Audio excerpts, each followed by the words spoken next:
This video follows the silver route, which goes from Gijon in northern Spain to the Costa del Sol. You will visit Leon, Zamora, Salamanca, Caceres, Merida, Seville, and optionally Jerez and Cadiz. We start from Leon. You can get there by crossing the peaks of Europe, which is stunning, and you will find a link to that at the end of this video. This air in Leon is free, with full services, but no electric. Maximum length is 8 metres. It is on the riverside, 2 kilometres from the centre, with a supermarket across the road. What 3 words? Hometown shuttle cashew. Leon is a fine historical city with lots to see. For example, the Basilica de San Isidoro was built on the foundations of a Roman temple in the 11th and 12th centuries. Plaza de San Marcello is where you will find the town hall, a statue of the Lion of Leon, and the Casa Bertines, designed by Gaudi, with a statue of him sitting in front. There are many cafes in the plaza, which makes it a lovely spot to wet your whistle and do some people watching. Leon Cathedral is open to visitors between the hours of 9:30 to 1:30. On Sundays, it closes at 11:30. It is well worth the €6 entrance fee to have a look around this remarkable place of worship. The cathedral was built on the remains of a Roman palace and baths, and commenced in the year 1205. The present building was constructed between 1747 and the early 19th century and is a UNESCO World Heritage Site. The cathedral is characterised by the sobriety of its interior decoration and the abundance of natural light.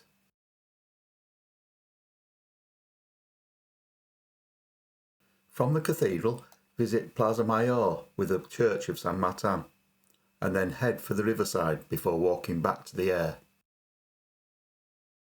Close to the air is the convent of San Marcos, which was constructed in the 16th century. Today, it is a 5-star hotel, the Parador of Leon. A 2-night stopover in Leon is recommended. Zamora has a purpose-built air with full facilities including public toilets, but no electric. What 3 words? Crouch, howler, shoving. It is situated right next to a recreational park, which is good for walking dogs, and it provides easy access into the town centre. If you go right out of the air, after around 1¾ kilometres, you enter the town through Porto del Obispo. On the way, you will see the Douro River, the Yellowstone Bridge, and the Cathedral del Salvador de Zamora. Standing on the banks of the Douro River and positioned at the heart of the silver route, Zamora's importance in medieval times can be seen in the city walls, palaces and churches. Zamora has an extremely well-preserved old quarter.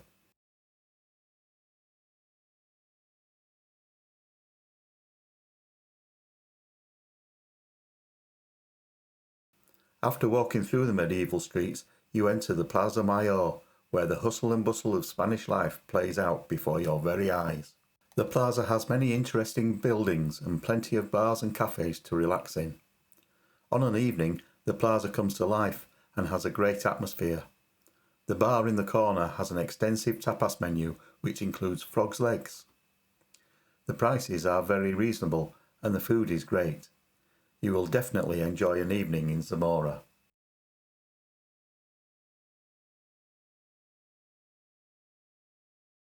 Zamora Castle was lovingly restored in 2009. The architecture takes you back to the Middle Ages when the city stood firm when faced with sieges and attacks. It was named the well-fortified city because of its triple defensive ring. The main wall of the city is still standing, almost intact. In the low season, the castle is open from 2 till 3 on weekdays and 12 till 8 on weekends and holidays. In high season, it is open from 1 till 3 and again from 4 until 8 every day except Monday. Entry to the castles and grounds is free.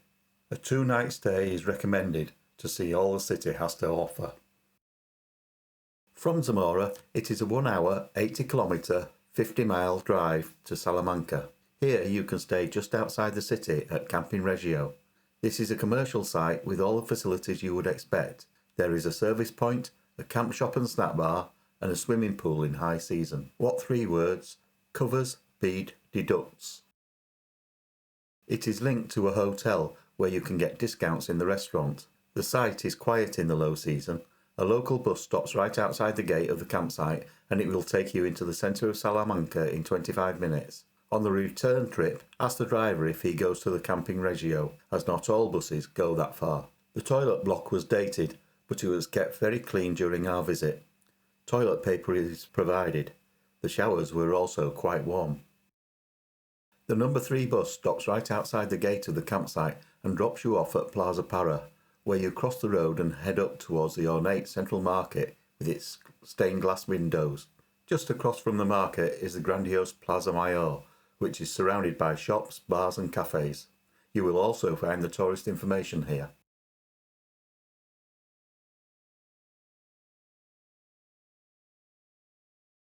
Leaving the plaza in the southwest corner, take a walk through the vibrant shopping streets to the Casa de las Conchas, the House of Shells, which is covered in symbolic seashell motifs. It is now an exhibition space and library.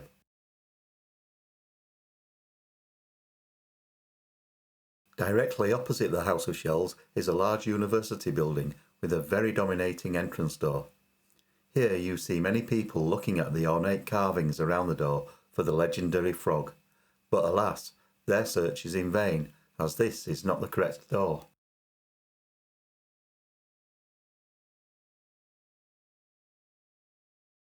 The frog is actually found in the carvings above the official entrance to the Seville University, the Puerto de Salamanca. If you spot it, legend has it that you'll have good luck in your exams the next year. However, finding it is not that easy. The frog is small and the carvings intricate. Even when you know what you're looking for, you'll spend quite some time looking for it. A few streets away, you can play similar games with the facade of the new cathedral. They call it new, even though work began here in 1513. Amid the apricot-hued stone carvings of the cathedral, look out for a gargoyle eating ice cream and an astronaut hiding in the vines. The astronaut led some to believe that a time traveller had visited during the 16th century, but these modern carvings were added during restoration work in 1992 as signatures of the stonemasons. Salamanca actually has 2 cathedrals, the old and the new.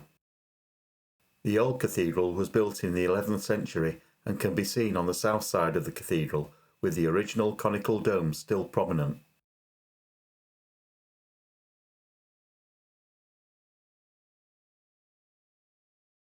The new cathedral was constructed between 1533 and 1733, mixing late Gothic and Baroque styles. It is one of the largest cathedrals in Spain in size, and its bell tower at 92 metres high is one of the tallest in Spain.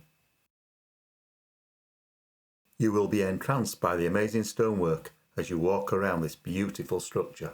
Walk straight down the hill from the cathedral and you come to the convent of Sant Esteban. Originally constructed in the 11th century, it was rebuilt between 1524 and 1610. According to folklore, Christopher Columbus stayed in the original convent when he went to Salamanca University to defend his hypothesis that he could reach the Indies by sailing to the west. Salamanca is a very beautiful city which you should spend 2 to 3 days exploring. The next section of the journey takes 2 hours, covering 200 kilometres or 125 miles to Caceres. On the map, the red circle shows the official air, which is next to a noisy bus station. The amber circle is a car park without services, which is very noisy with traffic throughout the night. The green circle shows Camping Caceres, which is our recommendation, and blue marks the old medieval town. Both airs are convenient for walking up the hill into the old town. What 3 words for the car park behind the red cross is fake, engaging, ports. What 3 words for the official air is viewing issues steadily. The hill up into the old town is quite taxing, but there is a nice bar in the square behind the church of Santiago al Mayo to quench your thirst. Another 100 metres further up the hill, you enter the Plaza Mayor with its incredible atmosphere. This area is full of life, with people making their own entertainment and cafes, bars and restaurants facing the ancient fortified walls of the old town. It's a great place to grab a coffee and soak up the atmosphere whilst looking across to the Steps of Shame as depicted in the Game of Thrones. The Bojarco Tower was a defensive bastion of the Knights of Santiago until they were defeated by a siege. Centuries ago, the square was used for bullfights, and before that for jousting. Climb the steps of shame for a walk around the old medieval town, which is a maze of narrow streets, alleyways and stairways. The old town has a romantic vibe all of its own, and you could spend hours exploring the corners of this enthralling place. Surrounded by mansions, Renaissance palaces and churches crowned by storks' nests, you will understand why Caceres is a World Heritage City. The Episcopal Palace was the residence of the bishop, situated next to the church of Santa Maria. Across from the church is the Mayoralgo Palace. The Palace of Los Golfinos de Abajo was used as the residence of the Catholic monarchs on their visits to this historic city. It is in the perfect position between the Church of Santa Maria and the Church of San Francisco. The old town just oozes history and is enthralling to explore. Every corner reveals a new hidden gem. As you walk along, it is incredible to imagine the thousands of people whose footsteps you are following across the cobbled streets.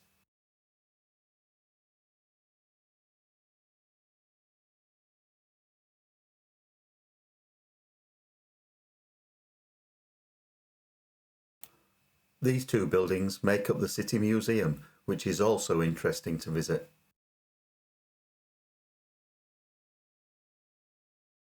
From the museums, continue your clockwise route into Plaza de San Mateo, where you find the Church of San Mateo, and then return back down towards the Plaza Mayor. Camping Caceres was a very nice, reasonably priced site. Each pitch had its own lockable shower block and toilet, which was cleaned daily by the staff. A table and chairs is also provided. What 3 words? Expect, home, acre. The pool was closed in off-season, but the site was still busy. The number 5 bus stops just outside the site, and that takes you to the top of the hill near the old town, so the walk into the Plaza Mayor is much easier. Caceres is worth visiting for a couple of days, and we recommend camping Caceres as being well worth the cost for the peace and quiet alone. After leaving Caceres, you continue on to Merida, which is 75 kilometres or 67 miles away. The city of Mirida has provided a purpose-built air near the riverside. What 3 words? Victory, fried, moisture. Entry to the air is via a computerised barrier system that requires your passport number and email address. In fact, it needs just about every detail except your shoe size. There is a toilet and shower available, but due to the ridiculous charging system, these toilets are never flushed and always left unlocked. Alternatively, there is ample free parking just outside the compound, so we suggest you only park in the compound if you need electric hookup or want to sit outside your van. From the air, you can do a circular walk.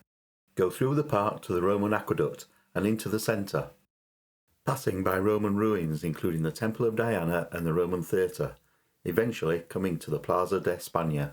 The Plaza de Espana is a very pleasant spot for people watching, with many bars and cafes to choose from. At sunset, the sun casts honey-coloured hues across the square while you enjoy a beverage or two.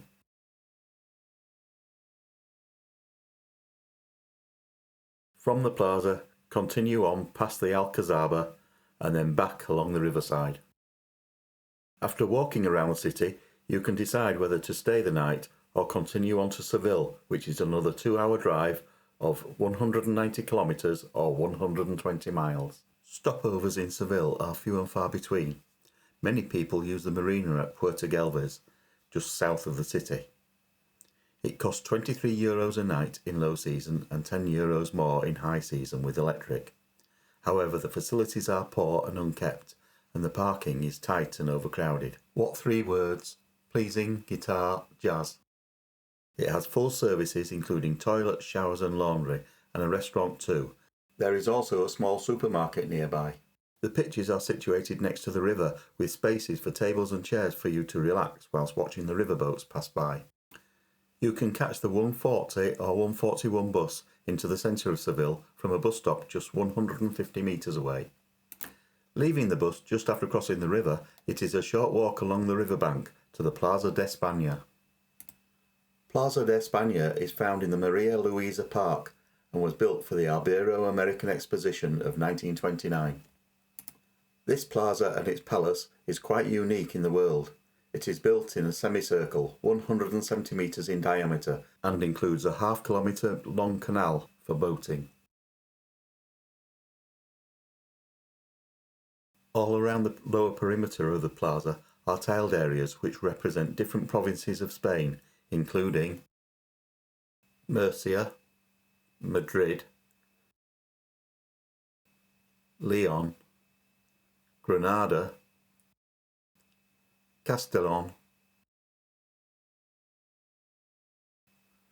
Girona, Cadiz, Caceres, the Canaries, Guipúzcoa, Barcelona, Alicante, Badajoz, Zamora, Salamanca, and Almeria. The four beautiful bridges that cross the canal represent the ancient kingdoms of Spain. The arcaded gallery around the plaza is frequented by musicians and flamenco dancers, putting on a show for tips.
Wonderful.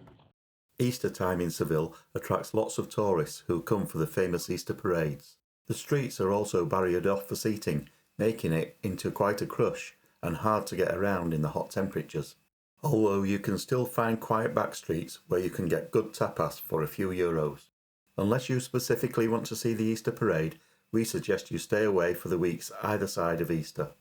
That way you will be able to see the Cathedral and the Alcazar in all its glory without the crowds. Seville is officially the end of the Via del Plata, but from here you can choose to move on to the Algarve, Jerez and Cadiz, Gibralter or Rhonda, all of which are within easy reach. If you have found this video informative, we would be very grateful if you would reward us in kind by clicking the like button and also subscribe to the channel to help us grow. Thanks for watching and safe travels!